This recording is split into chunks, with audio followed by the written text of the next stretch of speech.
A sign that Northern Ireland's ready to overcome old divides or of new troubles ahead. For the first time ever, Unionists could find themselves in the minority when ballots are counted in regional assembly elections. Under the 1998 Good Friday agreements, the DUP would still share power with Sinn Fein, who could, though, trigger a referendum on a united Ireland. Republicans insist they're in no hurry. They've put bread and butter issues over sectarian politics in this campaign, in part because a growing portion of voters grew up after the Troubles and identify with neither camp. We'll ask about the issues that matter in a province that voted to remain in the EU and whether post-Brexit trade borders could revive old wounds or present new challenges. And what about London, where a prime minister dogged by scandal has threatened to go back on the deal signed with Brussels? More broadly, how much has Northern Ireland changed and how fast is it changing now? Today in the France 24 debate, we're asking if we're at a tipping point. And joining us from Cambridge, Graham Gudgeon. He was an advisor to former Northern Irish First Minister David Trimble. Welcome back to the show. Thank you. Good to be here. From Belfast, Aoife Clements is founder of 50/50 NI, which promotes gender equality in politics. Welcome to the show. Hi, thanks for having me. From Belfast, John Manley, political correspondent for daily newspaper The Irish News. Nice to see you. Nice to see you. Good evening. And Agnès Maillot is a lecturer in intercultural studies at Dublin City University. Your latest book, Rebels in Government. Rebels in Government, is Sinn Fein ready for power? Thanks for joining us. Thank you for having me. The France 24 debate, where you could join the conversation on Facebook and Twitter, hashtag F24debate. So would it alter the balance of power, or would it just be symbolic? Kathy Clifford has more on the high stakes of this Thursday's election. Voters arrive at this Belfast polling station, casting their ballot in a historic legislative election. Opinion polls predict a win for Sinn Fein. It would be the first time an Irish nationalist party won a majority in Northern Ireland. Once the political wing of the IRA, the party stands for reunification. The pro-British DUP party leader, Sir Geoffrey Donaldson, arrived to cast his vote. He's tried to galvanise voters by warning against a divisive referendum on the issue. It's a clear choice in Northern Ireland at this polling day. It is between the DUP and our five-point plan to address the issues that really matter to people in Northern Ireland and Sinn Féin's divisive border poll. Sinn Féin candidate Michelle O'Neill has focused on the soaring cost of living, downplaying plans for a referendum whilst keeping reunification on the table. I'm less fixated on dates and more concerned about the planning. The work needs to happen, the constitutional change conversation must be had. The vote has the potential for major political upheaval. Northern Ireland's power-sharing system was created by the 1998 peace agreement. It splits the jobs of First Minister and Deputy First Minister between the biggest Unionist party and the largest nationalist one. The DUP, which has been the majority party in the Northern Ireland Assembly for 2 decades, has suggested it may not serve under a Sinn Féin First Minister. This after it collapsed the Belfast government in February in protest to post-Brexit border arrangements. The DUP also said it will refuse to join a new government unless there are major changes in this direction. Results of Thursday's vote are expected late on Friday. So, John Manley, would this be a historic vote, or does it just mean that whatever the outcome is still power sharing and or gridlock? It could be all four of those, I believe. It will be a historic poll. I don't think the balance of power will necessarily shift away from Unionists, but it's very likely that Sinn Féin will emerge as the largest party.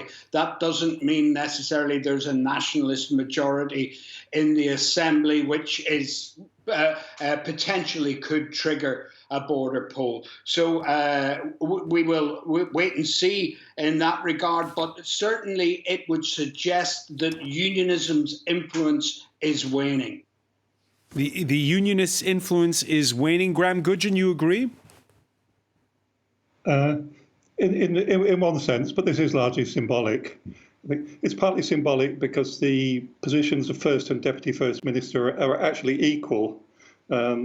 I served in the Northern Ireland administration, saw at first hand that anything has to be agreed between the First and Deputy First Minister. So it doesn't really matter who's the First Minister and who's the Deputy First Minister. But it is of symbolic importance. But we ought to point out that both the leading parties, Sinn Fein and DUP, are both losing support. The polls say that Sinn Fein is about 6 points down on where they were in the last Assembly election in 2017. And they're likely to emerge as the first party because the DUP are even further down. They're 8 points down. So these are two parties that are losing support. They're losing support to the centre ground. Why is that? I think younger generations are a bit fed up of parties that keep going on about either a united Ireland or remaining in the UK. That doesn't mean that they're not interested in those things, but they only want to think about it if there was a border poll. They don't want to think about it all the time and every election. They've got many other things to think about. The cost of living, of course, is the biggest one at present. Energy prices and so on. So they're tending to vote more for centre parties. But this tells you almost nothing about support for United Ireland. Support for United Ireland is still running at less than 30% or thereabouts. So there won't be a border poll and there won't be a United Ireland. So the excitement about Sinn Fein becoming the largest party is rather overdone in my view. Aoife Clements, what is the significance of this moment for you? I think this is significant for me because it's people of my generation that are voting for these middle parties, these parties that are designated of other. And I think that kind of shows that, as the previous speaker has said, that younger people, like, although we might want United Ireland or be Unionist, like, it's not actually the major issue for us. We actually care about our cost of living, housing, jobs, and things that affect us on a daily basis. So I think for me, like, it really shows that there is this appetite for everyone. You know, younger people, they just want us to get on and make Northern Ireland a nice place to live and a good place to live and a prosperous place to live, and that maybe a United Ireland or being a part of the Union, like, it isn't an issue that we need to discuss on the daily. And do people of your generation, because there's been, the way Graham described it, since 1998, this hard-baked power-sharing agreement, do you lump together Sinn Fein and the DUP? No, I don't think we do lump them together. And I think to lump them together is like a false equivalence, because although they are on opposite ends of the spectrum, Sinn Féin are a much more liberal party than the DUP are. They're very conservative. So I don't think that we lump them together. But I think that we do get tired of this constant green and orange rhetoric. Now, Agnès Maillot, there was a sign that things were changing that was tangible in 2016. The Brexit vote, 56% of the population voted to remain in the UK. And while Graham Goodwin may be right that a majority still are against a united Ireland.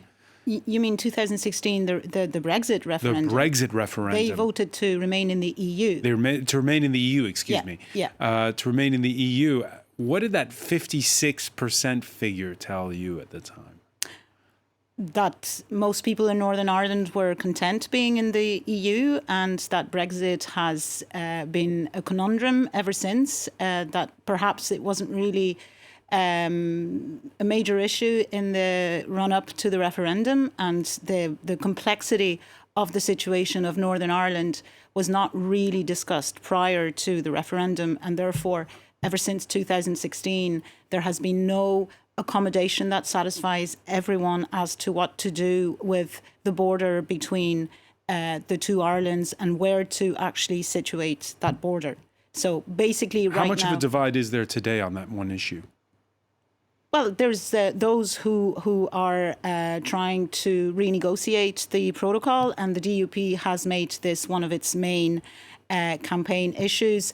And those who say that in spite of the difficulties, the initial difficulties, the protocol hasn't proven to be that disruptive to trade between both the Great Britain and Northern Ireland, but also that Northern Ireland could also gain from being in both jurisdictions in terms of trade, that it has both a foot in the UK and a foot in the EU, and that could work to its advantage. Yeah, and that imaginary line that was written in the Irish Sea that keeps borders open for customs-free trade between the two Irelands is something that was stipulated in those Good Friday agreements. Belgian television, VRT, went to Sauer's Delicatessen in central Belfast, where the owners are feeling more than just a whiff of the red tape ever since that Brexit deal.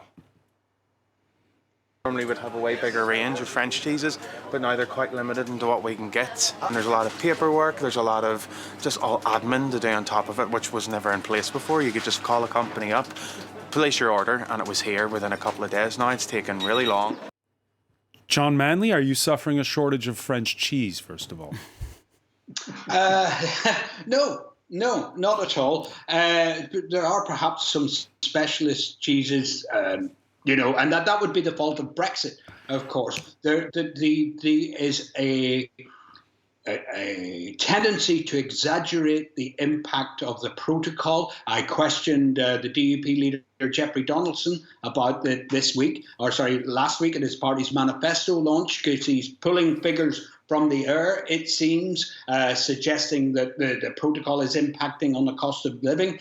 And nobody believes that. People understand that it's energy prices, and inflation is a UK-wide thing, and it's nothing to do with the protocol. And while we're talking about dubious figures, I would also wonder where Graham's getting his figures from regarding the drop-off in Sinn Fein support. All the polling that I've seen, including a poll produced by the Irish News earlier this week, suggests that Sinn Féin's vote is only falling marginally, and that it's the DUP's vote that is collapsing.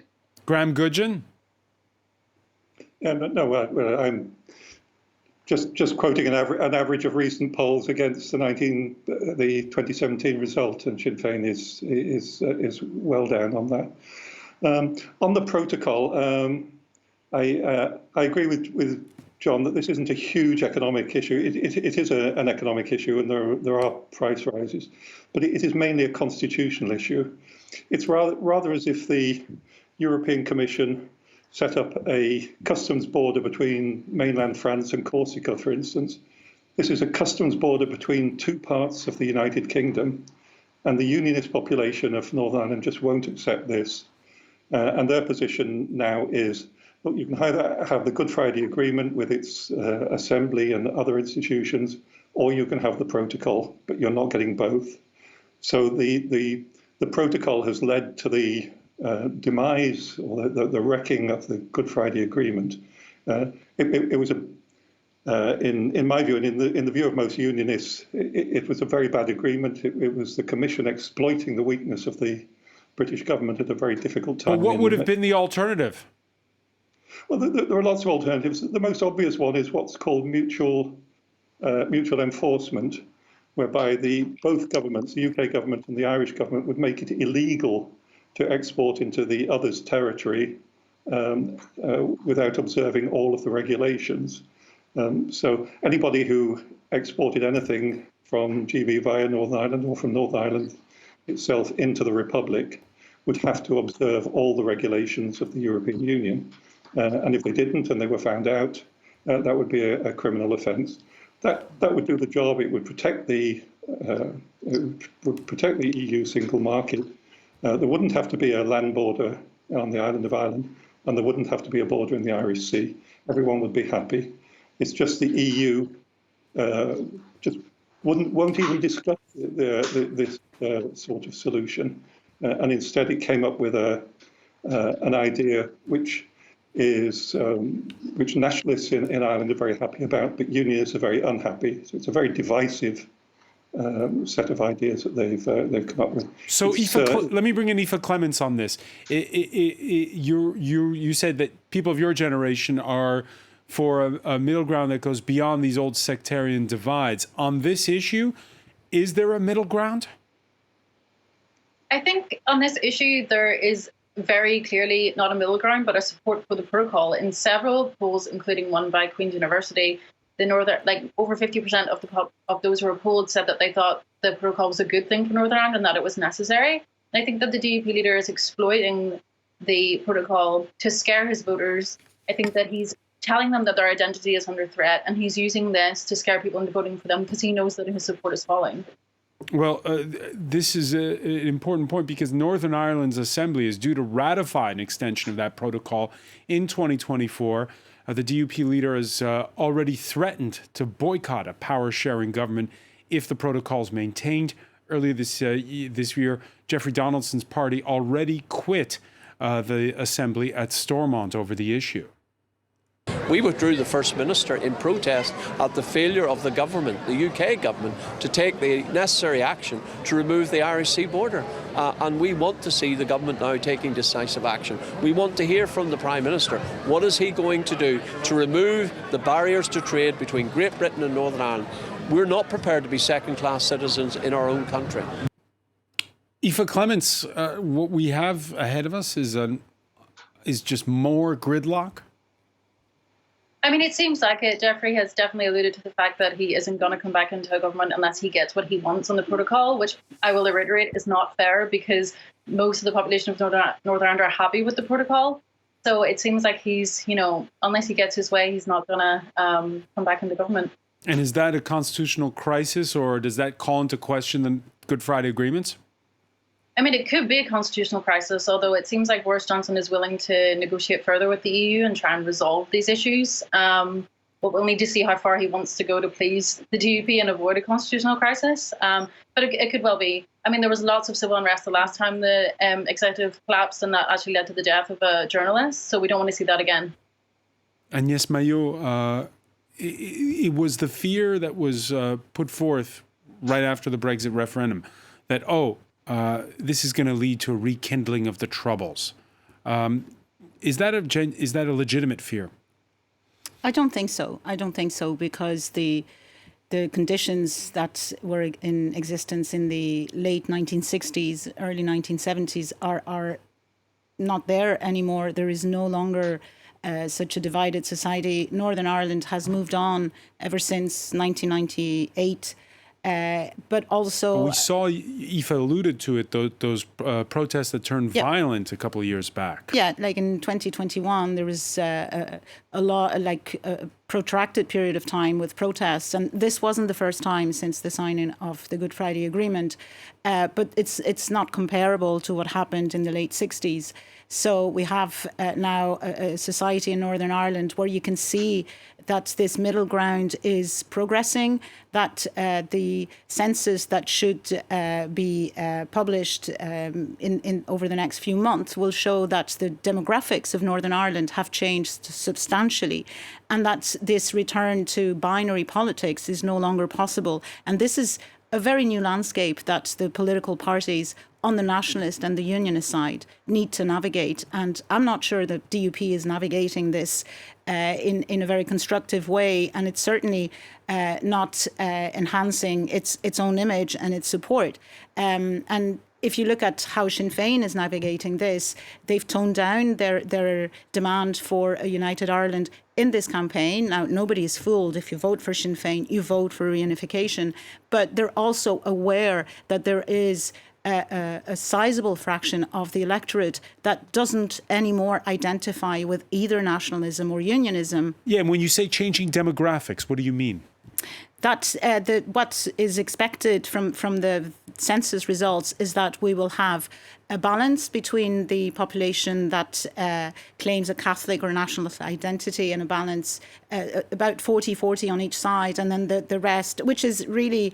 but are they lapsed Catholics and lapsed Protestants? Because before the religious element was huge. It's an identity before, it's first and foremost, it's an identity. It doesn't necessarily mean that people are practicing Catholic or Protestant, but they identify within that community, with the history of that community, with the culture, with the language. So it's a complex set of values that they feel that they share, and that is captured more or less by being Protestant or Catholic. But that no longer applies to a lot of people who actually don't even identify as, Irish or British, but as Northern Irish. So we have the emergence of this middle ground, and somehow all political parties are going to have to cater for that middle ground because they're the youth, they're the future of Northern Ireland, and they're interested in climate change far more than they're interested in the protocol, I think. John Manley, do the politicians get it?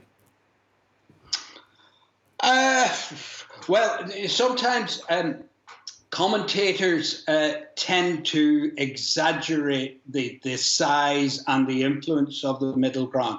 Now, certainly Northern Ireland is undergoing a transformation, but I don't think that that's going to be a sudden transformation, which suddenly, you've got the emergence of the Rory McIlroy generation, which is neither regards itself or aligns itself with either the British or Irish identity. Yes, that's a significant constituency, but still the majority of people are preoccupied with identity politics, and there tends to be an exaggeration of the influence of the middle ground. But what I believe you are seeing is a decrease in the prevalence of unionist identity politics, which normally, associated itself with the Orange Order and conservatism and things like these. These things are no longer the priorities of the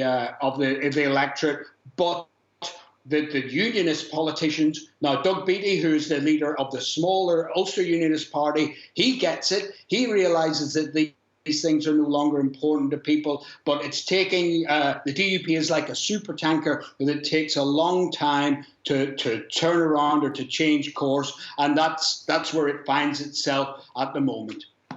Graham Gudgeon, when you think back to 1998, was this the future that you predicted? In some ways, it was. The Good Friday Agreement was generally welcomed, both in the UK, but in the whole world, as a sort of settlement and a rather great thing. But when you looked at it closely, it was it built in a very inflexible political system by having involuntary coalitions. It's as if in France, President Macron's party and Marine Le Pen's party were forced to collaborate in government because the constitution was rigged in that way. And because it's so inflexible, in fact, the Assembly hasn't been operating for about half the time since 1998. A much better solution would have to have had normal democratic politics with voluntary coalitions, i.e., you have an election and then parties have to negotiate to see how they will form a government. That's not how it's done in Northern Ireland. Why wasn't it done that way? It was essentially to ensure that Sinn Fein actually got into government. That was the thing. That they also tried to get loyalist paramilitaries into government, but Protestants wouldn't vote for paramilitaries.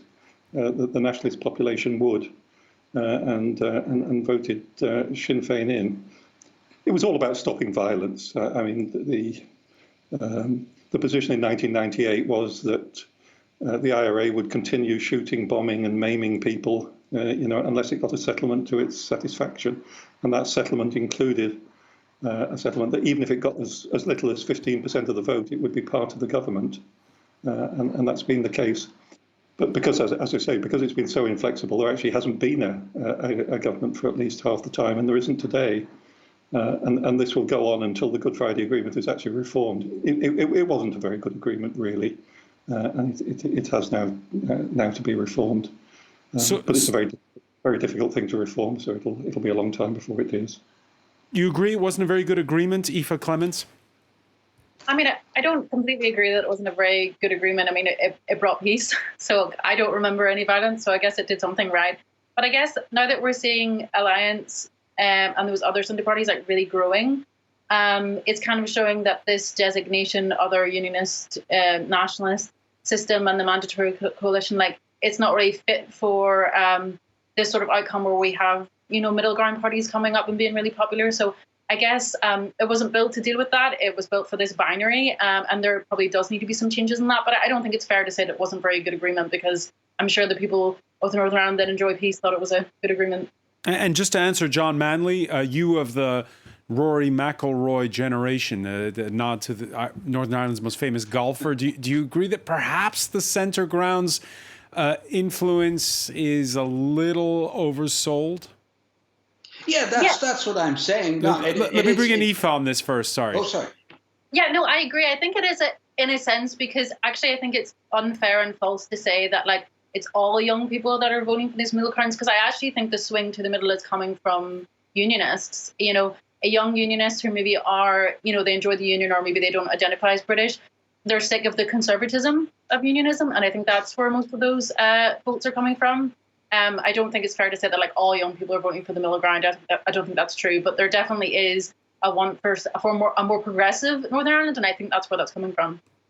John Manley? Yes, well, that I think Aoife has essentially confirmed what I said about that. This seems to be it should not be portrayed as the two ruling parties, as Graham has sought to characterise it. The Sinn Fein and the DUP are losing ground. It is the DUP that are losing ground, and as Aoife has said, that this is to do with the party's conservatism and the younger people and the population, wider population's rejection of that. These are people that deny LGBT rights and women's reproductive rights. And that is no longer, those policies no longer have a place in a 21st century democracy. And yes, Mayo, we begin the conversation. The whole panel, there's a consensus that the first issues are the bread and butter ones, the fact that Northern Ireland is being hit hard by those rising energy prices and inflation. Now we're talking about culture and identity. What's this election really about? I think it's about all of that. It's about, depending on who you vote for as well, it's about, trying to have a more progressive agenda on a lot of issues. Northern Ireland until 2019 didn't have same-sex marriage, and it had to be voted by Westminster because it couldn't be agreed in Stormont. And, women's reproductive rights as well were inexistent or very limited in terms of abortion. So, we're talking of a society that has some catching up to do. And also, I think Northern Ireland cannot be discussed in isolation with the rest of the island. And what happens in the Republic has an influence on what happens in Northern Ireland and vice versa.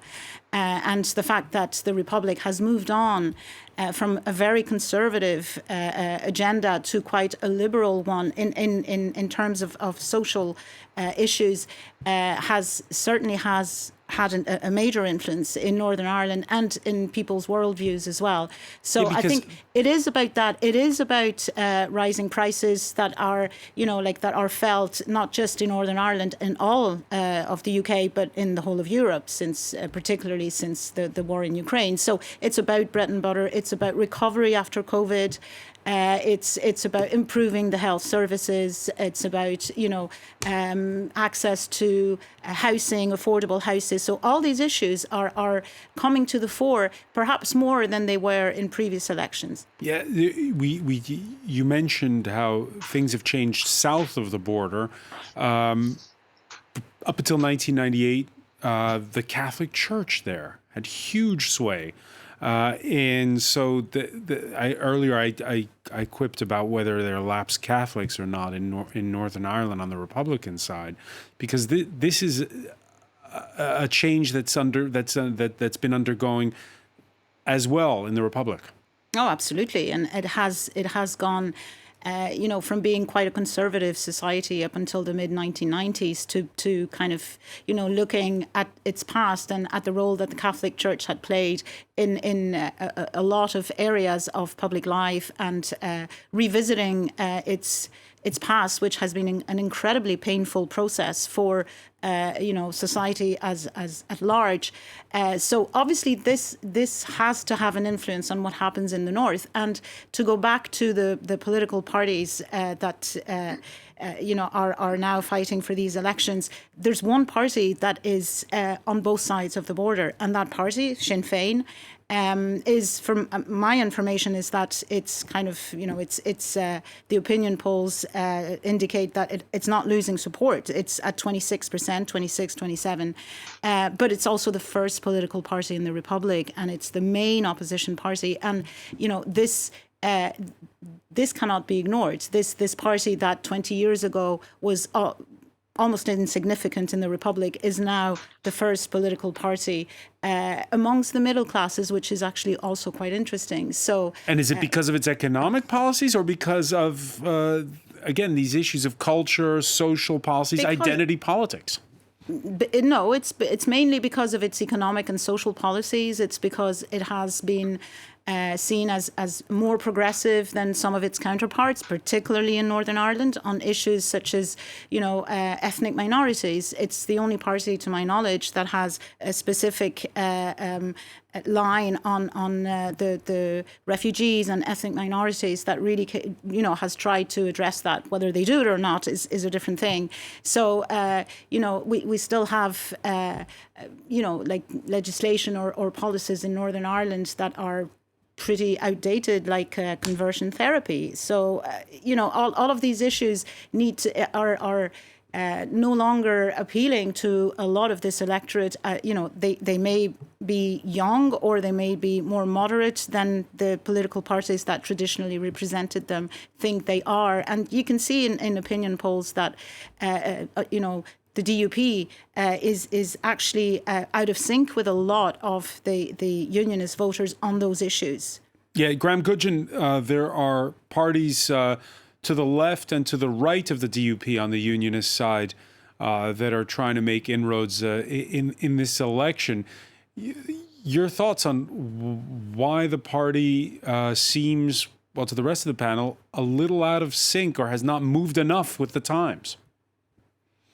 Well, it's a party really formed by a religious group, a fairly somewhat fundamentalist Protestant group, but it's moved well beyond that. And it's always a bit behind the times on social issues. But Northern Ireland and the DUP are changing. Law on gay marriage changing and on abortion. Some of this is imposed by the national government in Westminster, but actually, from private conversations I have with DUP leadership, they're quite happy to have this imposed. That they sometimes can't bring it in themselves because they have quite a large religious voter base. But they're quite happy that things like gay marriage and so on is brought into Northern Ireland. So Northern Ireland is coming into line with the rest of the Western world, perhaps a little slowly and fitfully, but it is. But you're quite right to mention that it has parties to the right. For a long time, it had no opposition to the right. But what's happened is that quite a few Unionists in Northern Ireland think it wasn't strong enough on getting rid of the protocol, which is hated by most Unionists, and therefore a party to the right, the TUV, True Unionist values, has taken quite a lot of their vote, and that's one big reason why they're actually falling behind Sinn Fein is because part of their vote is fracturing off to the right.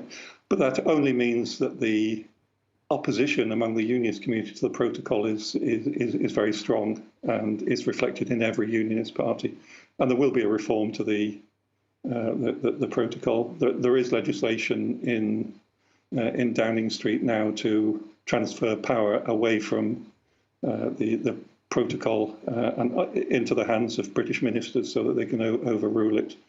And the latest from the British government is they will have one more try in negotiating this with the EU Commission. And if that doesn't work, they will then pass this legislation, and the protocol will be reversed.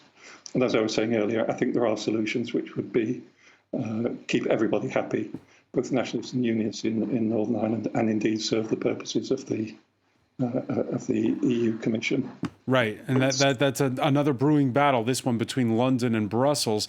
Reminder, by the way, it's not just Northern Ireland voting. Local elections taking place this Thursday across England, Scotland and Wales, with the embattled Prime Minister pulling out all the stops, and that includes taking his Jack Russell Dullen to the polls. Surely that is a vote-getter, because on election days in the UK, dogs at polling stations is what trends on social media. John Manley, whether or not Boris Johnson and his pet pooch are in trouble, how much does that matter where you're sitting? It's honestly hard to gauge. There's such a lack of consistency with Boris Johnson, such a lack of trust on the nationalists have never trusted him. The DUP shouldn't trust him, though they insist on still being strung along by him. I can't believe. I think he's just full of bluster, to be honest. And you know, the 1 second he says he's pulling out, or that they're going to introduce legislation that will enable them to unilaterally halt parts of the protocol. The signs from the Secretary of State, Brandon Lewis, a member of Boris Johnson's cabinet last night, were that won't be the case. So it's difficult to get a handle on him. I believe that when it comes to the crunch and the British government threatens unilateral action, there's a tap on the shoulder from Washington, and they tell him, you know, you can't do this. Your international credibility will be shredded if you go to. So, like I say, he will do. He's full of bluster to appease the Brexiteers in his party and to somehow keep the DUP on board, but this man cannot be trusted. You can't take his word at face value. All right, but if there is a leadership challenge within the Conservatives and he's replaced, does it matter whatsoever who the leader is or who the Prime Minister is? No. But if it's because Boris Johnson, if he gets defenestrated because of his COVID behaviour during the COVID lockdown, then perhaps, you know, there will be still a consistent line in terms of the protocol. But as I say, that is inconsistent all the time. So it's and Liz Truss, one of the favourites to take over from him, she's at the same thing. You know, one month she says we're pulling out of the protocol. The next minute she talks about negotiations being the solution. So I'm sorry, I'm just bewildered and bemused by it all. And yes, Mayo, your thoughts on the you got the local elections taking place in England, Scotland, Wales, and then this National Assembly election taking the same day. How important is it if Boris Johnson's in trouble? Well, I think, you know, what's important is what happens, first of all, in Northern Ireland after the election, whether the DUP actually goes into government, should Sinn Fein, be the strongest party. If Boris Johnson is in trouble, obviously this destabilises the whole of, you know, British politics, so that will have to be addressed. But I'm not sure that this is the main concern of Northern Irish voters at the moment. I'm not sure that the link between the two is actually that important to voters. They're voting in what is a local election, but it's actually it's their assembly election. It's not the same as what the British people are voting for, which is local elections. So I think the stakes are very different. But obviously, I think I would agree that Boris Johnson's capacity to renegotiate this protocol is limited, in spite of what he might, say. It has been renegotiated back in May or June. I think, it was renegotiated with the EU. There's a number of products now that no longer need to be checked. So, how far can he renegotiate this? And it's not just the EU, it's the Republic of Ireland that has a certain weight in those negotiations as well. Let me ask you, Aoife Clements, if your wildest dreams are fulfilled, and John Manley's poll in the Irish News is correct, that the DUP finds itself not in second but in third place. What does that change at Stormont? Is it exactly the same what happens at the Assembly? Is it all just hard-baked so that nothing changes? I mean, not a lot can change, because even if Alliance are the second biggest party, they'll not be the second biggest designation. And they've said that they're not going to change their designation. So what they could do is seek to change the designation system, which they might have time to do because the DUP won't go into government. But whether that will happen or not, I don't know. And symbolically, does it matter? Yeah, for sure. I think it's really symbolic. As I said earlier, younger people, everybody actually wants a more progressive Northern Ireland. We want a Northern Ireland where our LGBT friends can get married. We want to be able to have reproductive rights. We want better housing. We want a more prosperous Northern Ireland. So symbolically, massive. It would be great. Yeah. Graham Gudgeon, your prediction. Sinn Fein, I think, will almost certainly become the first party here. I don't think Alliance will come in second place, and as Aoife just said, it won't make any difference to the Assembly whether they do or don't. So the DUP will stay there as potentially second party and Deputy First Minister, but unless the protocol is fundamentally changed, they won't go into government anyway. So the Good Friday Agreement will be in abeyance. I mean, the Good Friday Agreement has effectively been wrecked by the protocol. So my prediction is Sinn Féin will come out as the largest party. There will be no Assembly. We'll perhaps have more elections again in about 6 months' time, which probably won't change the matter very much. So until the block is really the protocol, and until the EU move much further than they've been willing to do in the past, the situation will remain blocked. If they do move, we can move forward, and then there will be an Assembly with a Sinn Féin First Minister, and that's okay. John Manley, does your crystal ball say the same? Yes, and I would have to say, though, if indeed you're saying about Alliance becoming the second largest party, in the unlikely event of that happening, that would be seismic. It wouldn't immediately impact on the structures at Stormont, but in terms of political attitudes, it would be groundbreaking. But as I say, I caveat that by saying it's highly unlikely to happen. I believe the DUP will emerge from this election with a bloodied nose. The extent of the fall off in its vote will be decisive, and I think in influencing what it does after the election, because if it doesn't get a strong vote, then that shows the electorate's rejection of its stance on the protocol. Just one final brief question for you, John Manley. When you think back to 1998, what's the thing that's changed the most where you're sitting in Belfast? Oh, wow.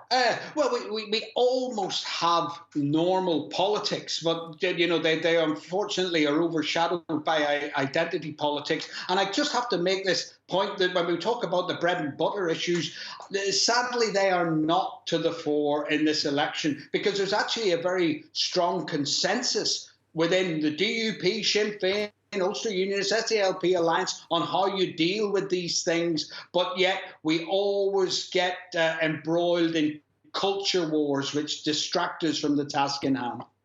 John Manley, I want to thank you so much for joining us from Belfast. I want to thank as well Aoife Clements for being with us there, Graham Gudgeon in Cambridge, Agnès Maillot. Thank you for being with us here in the France 24 debate.